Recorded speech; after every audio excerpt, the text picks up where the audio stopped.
I just spent the better part of today sorting and organizing and cleaning up the sewing room space. Not just this little table here, but all my scraps, all the random fabric pieces that I've accumulated. They're all sorted. A number of them are being donated, so that is going to clear up so much space, both in the space in the room and also in my mind too. But I'm taking a little break right now to talk about my finished knitting projects that I've done recently, starting from most recently completed and then working my way on from there. Just a few days ago I finished this little number. This is the pattern is called Smarty Pants by Drops. It is a free baby pants pattern that I've kind of MacGyvered to being quite large, but also has interesting proportions. I'm going to get into that in a little bit. But the story behind this is that this yarn, which is Pumpkin by, I think it's Barocco Vintage. It's orange with some, spun with golden tones and some reddish tones. It's kind of a brick campfire-y type orange color. And I made a baby sweater with it for a coworker of mine, and I had so much extra yarn afterwards that I asked her, hey, do you want me to make that exact same sweater but larger so that her kid can continue to wear it and grow into etc, etc. And she requested baby pants, but not just any baby pants that had a really long waistband and really long cuffs so that they could be rolled up and so it can be adjustable so that she can wear it for a really long time and keep growing into it. And that is what I have endeavored to do with these pants. They've got a really long waistband, not much room in like the booty area, which just based off of the construction, I didn't really know how it was going to turn out until I separated for the legs. And by the time I'd committed to separating the legs and knitting them, it was a little too late to add any length to the waist area. But it's got nice long legs, it's got nice long cuffs, and a really interesting like short rows to make the back part a little higher up than the front, and you can't even tell, like you can sort of tell that there's some like little lumps and bumps, but I have still yet to block this. Yeah, if there's one thing that I've taken away from this, it's 2x2 rib short rows look really good when you're following the instructions from the pattern. But yeah, my hope is that when she first starts to wear it, there can be, a nice rolled tight waistband and rolled up tight cuffs. So as you can see, that really shortens it up a bit. Yeah, honestly, a kindergartner could probably fit into this. So she's got plenty of space to grow into. My other finished object is a garment for me. It's been a very long time since I knit something for myself. This is the Beneath Waves sweater vest. I knit the cropped version with this really cool stitch pattern that looks reminiscent of the feather and fan stitch, or fan and feather, whichever one. But it has just these, ripples on it, a long 2x2 rib hem, a really short armband, really short collar, and it just looks fantastic. I knit it with Meadow Heather from Scout by Kelborn Woolens in Meadow Heather. It's a greenish yarn that, similar to the previous yarn, has a lot of other similar shades sort of spun into it. So there's golds and greens and teals and blue greens that I hope the camera can pick up because it is very, very lovely. And the reason that I knit this is because the annual yarn shop hop in my region was coming up, and I always like to wear something to the yarn shop hop from the previous hop, like with yarn that I had gotten the previous year. And this was yarn that I had gotten the previous year. I only had like 2 skeins. I was thinking of getting a sweater quantity and never did. So sweater vest was perfect. But I did knit it with a major time crunch because the yarn shop hop was coming up and I was knitting like down to the wire, like within 10 minutes of me leaving, I'm pretty sure. This is what it looked like when it was, well, when I was on the yarn shop hop. It wasn't fully complete. I'd gotten everything done, everything but the armbands. So you can't really tell, but there's just nothing, no edging around the shoulders. But that was fine with me. I did not mind at all. The only thing that I did mind was that, yes, I knit the cropped version. So I kind of dug myself into that hole anyways, but it's just like 1 inch or like 1.5 inches too short. Otherwise it would be absolutely perfect. And I still love it. I still love wearing it, but that's my one qualm, is just it feels like an awkward short length on me. Everything else fits amazing, probably because this is the first project that I really tried to add some positive ease. I think I added about 6 inches of positive ease, and wow, what a difference. It sits and flows fantastically, just amazing on me. And so because it's so perfect, I shouldn't mind. In my head, I'm telling myself I shouldn't mind just the small little thing. But it's just that small thing. If I fixed it, it would be spectacular. The only thing is, the way that the construction is, there's really no way for me to go back and add that extra inch without tearing apart the entire thing and starting from the beginning, which would be very unfortunate. But I've got plenty of yarn. I still have extra yarn, at least enough for like a good 2 more inches if I really wanted it. But it also was a lot of work that I am very proud of myself for accomplishing. So I'm a little torn. But if there's one last good thing I can say about this, it's that I didn't knit it with the bobbles.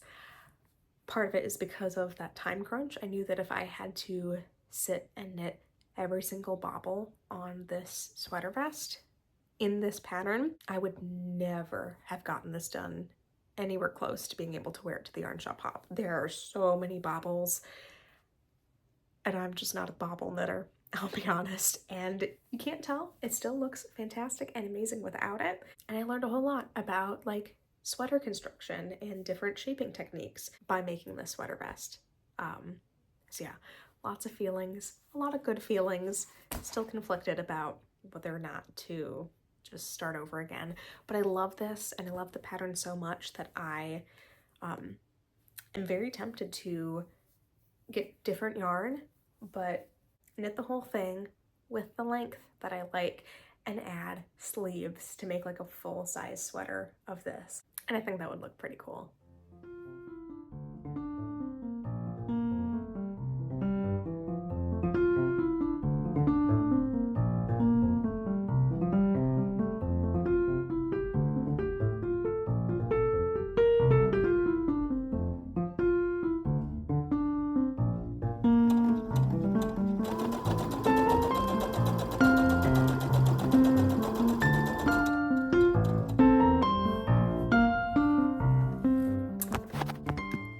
So what I'm working on right now are these like unpaper towels for a friend of mine. Super cute.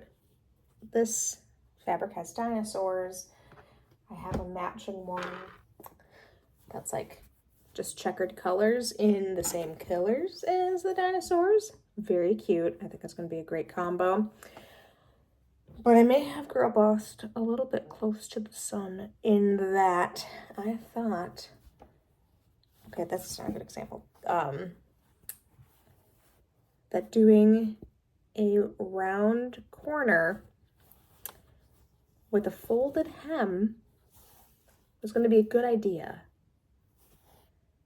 And I'm finding the hard way that it is not. And I'm sure there's different techniques. The ones I've looked up haven't really worked for me. And there's 4 corners per towel. I've got 16 towels to make. So I think I'm gonna figure this out either by just pure necessity or 16 times 4. So that's 64. That's 64 corners. After a while, I'm sure I'll pick up a strategy or two. But on the topic of finished object, well, works in progress. On the topic of works in progress, I've got a few right here that I'm doing knitting wise. I've got, this is the front panel of the Handsome Crisp pullover. So far, I feel like I should be at least halfway. I'm probably more closer to like 1/3 of the way done with the front panel, but we're cruising. We're just trucking along here, slowly but surely. This one is with a newly acquisitioned yarn. I was tabling for the museum that I work with at a local festival, and a few booths down was a yarn dyer who both spins and dyes yarn. I don't think she spun this. She might have. Really cool. But this is Sage Advice by Folklore Fibers, and it's got all my favorite shades of muted pink, of sage green. I'm really hoping that this lighting kind of shows just how perfect this was, and I saw it at the booth. I fell in love instantly because these are like all the colors that I love all in one.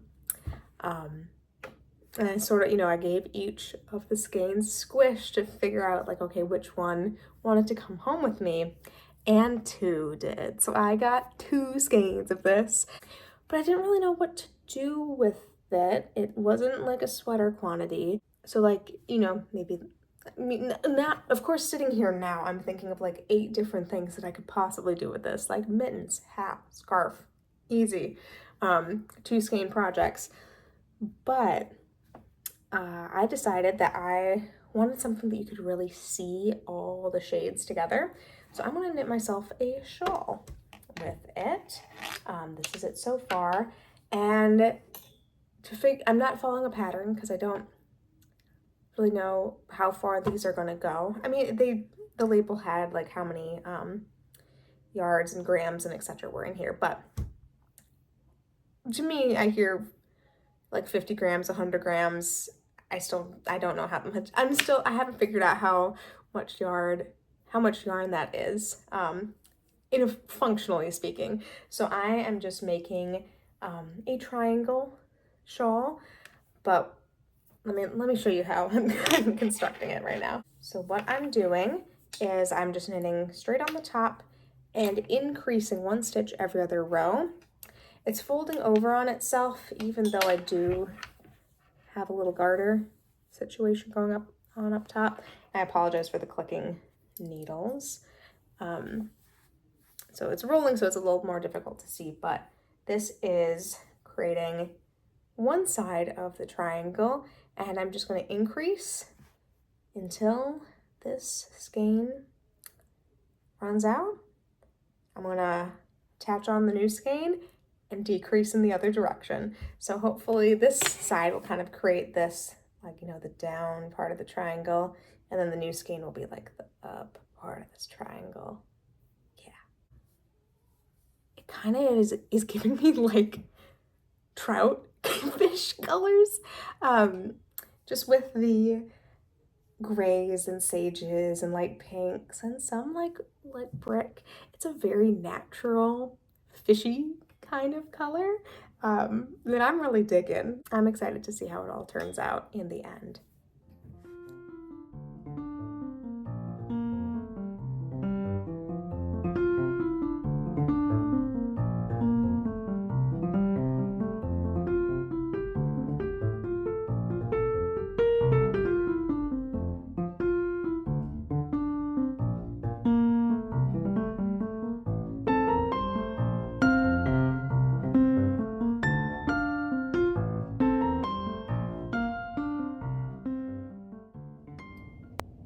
Coming to you live from my yarn stash. This is just like a little storage closet that we've got. I've sort of commandeered a shelf or two for my yarn stash, as well as like an old coffee maker and other things in here.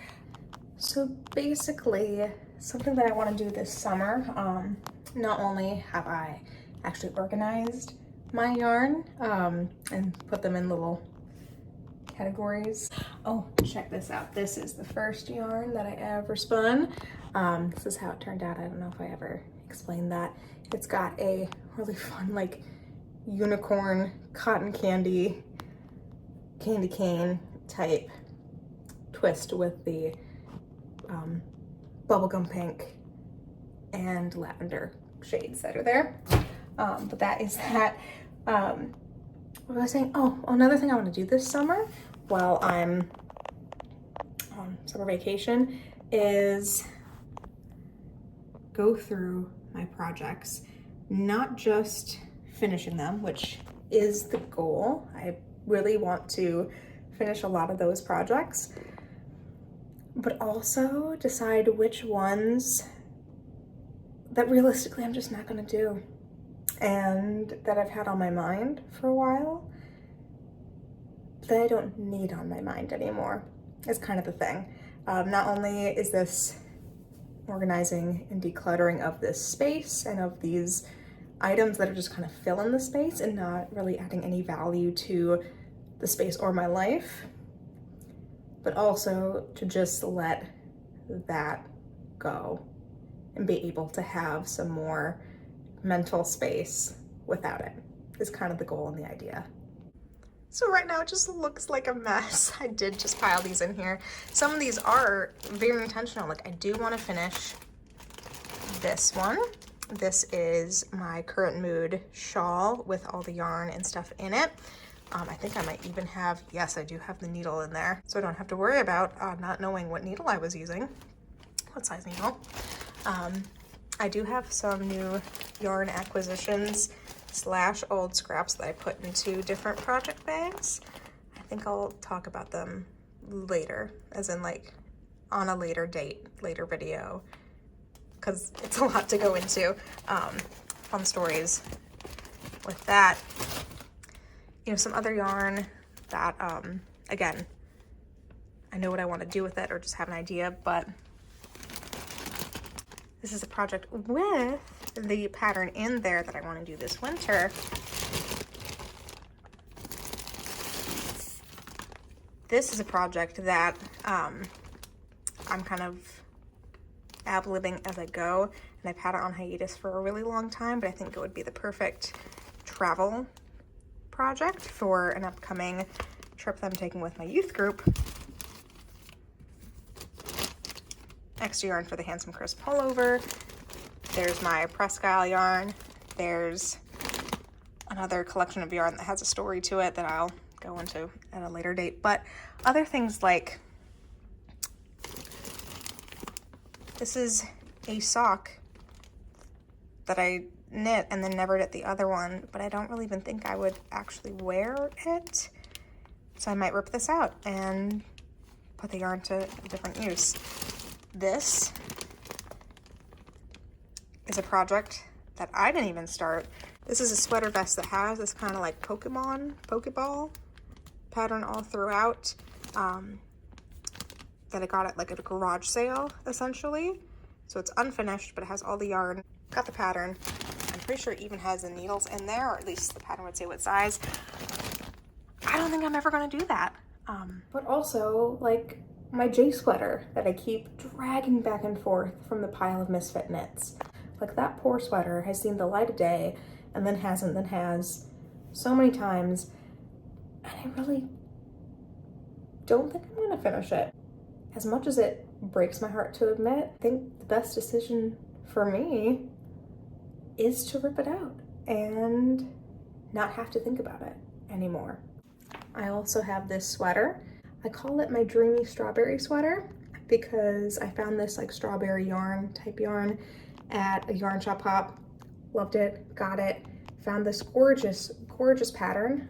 This is the K-Bot sweater by Caitlin Hunter of Boyland Knitworks, but I've never worn it, partially because I didn't add positive ease. This is like skin tight, and it just, after I knit it, I realized it's not a style that I like. I love the way that the colors look together, but I don't like all the geometric stuff after it. It's a very lovely pattern, and it was really fun to knit, but I've never worn it, and I'd much rather do something with this yarn that I am gonna wear or love and give away, that type of thing. So if there's one thing that I've learned from knitting, it's how to let go. And I think that might be my next project to do.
Do you want to go upstairs?